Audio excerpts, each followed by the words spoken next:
Oke, Assalamualaikum warahmatullahi wabarakatuh. Allahumma sholli ala sayyidina Muhammad wa ala sayyidina Muhammad. Yang terhormat Dr. Abi Hanif dan Jumida selaku dari Direktur Utama Istana Pesantren Seperkan Al-Quran Larabahan 3 dan terlupa juga dengan Miss Nur Afifah selaku dari Kepala Madrasah Sanawiyah Al-Quran Larabahan 3 dan terlupa juga dengan Mr. Nur Irfan selaku dari Kepala Madrasah Aliyah Al-Quran Larabahan 3. Alhamdulillahirrahmanirrahim. Kali ini saya Hanza Qurrataini Azara dari kelas 9 MTS Al-Quran Larabahan Tidak akan mempresentasikan tentang pelajaran matematika materi tentang transformasi geometri. Oke, jadi transformasi geometri itu dibagi menjadi 4, yaitu ada refleksi atau pencerminan, yang kedua itu dapat translasi atau pergeseran, yang ketiga itu dapat rotasi, dan yang keempat itu ada dilatasi. Oke, jadi pertama itu dapat refleksi atau pencerminan. Apa sih refleksi itu? Refleksi adalah transformasi yang memindahkan setiap titik pada suatu bidang atau bangun geometri dengan menggunakan sifat benda yang bayangannya pada cermin datar. Nah, sifat bayangan benda yang dibentuk oleh pencerminan itu seperti berikut. Memiliki bentuk dan juga ukuran yang sama dengan bangunan aslinya, jarak bayangan dengan jarak benda aslinya itu sama, dan juga bayangan bangun pada cermin itu saling berhadapan dengan bangunan aslinya. Nah, dia itu ada banyak banget rumusnya. Untuk P biasa, jadi itu P-nya itu X, Y. Nah, kalau misalnya sumbu Y, sumbu X, garis Y sama dengan garis X. Nah, contohnya. Terus ada garis X sama dengan K, garis Y sama dengan H, titik 0,0 sama titik A, B. Jadi,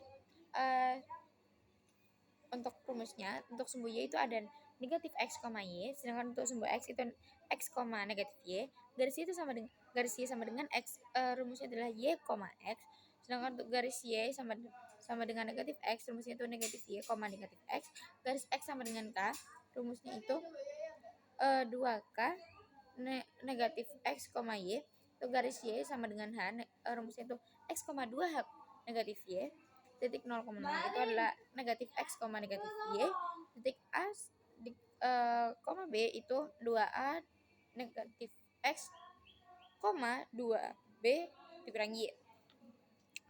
Itu untuk refleksi. Nah, yang kedua terdapat translasi. Translasi itu adalah pergeseran memindahkan setiap titik pada suatu bidang ke posisi yang lain.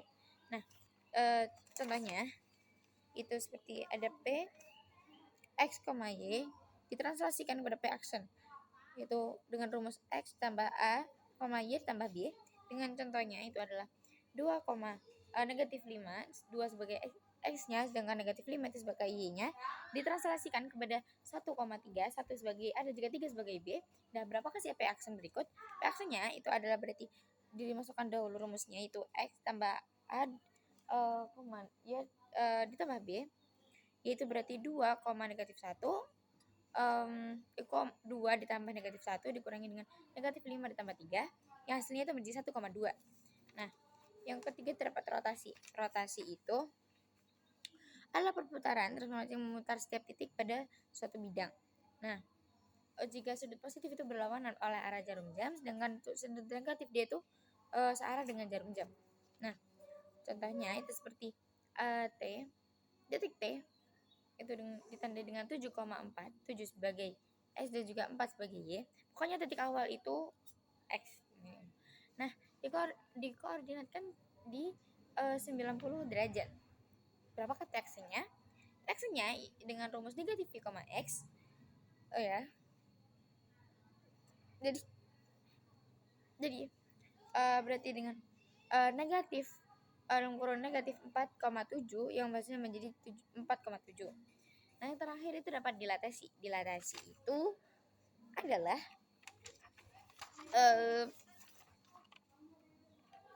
transformasi yang mengubah setiap ukuran setiap titik pada suatu bidang akibat perkalian dengan suatu faktor skala terhadap suatu titik acuan.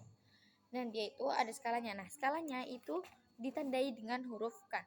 Nah, contohnya itu seperti P. P ini 12,6 dengan skala setengah atau 1/2. Yaitu berapa P X-nya? Jadi P X-nya adalah dengan rumus KX, KY. Jadinya K kan tadi kan skalanya, berarti setengah dengan X-nya tadi 12,6 berarti dikali setengah dikali 12, koma, karena K-nya setengah dan juga Y-nya itu adalah 6, jadi setengah kali Y. Yang hasilnya itu jadi PX-nya adalah 6,3. Saya kira sudah cukup pada kali ini. Terima kasih atas perhatiannya. Mohon maaf apabila kata. Wassalamualaikum warahmatullahi wabarakatuh.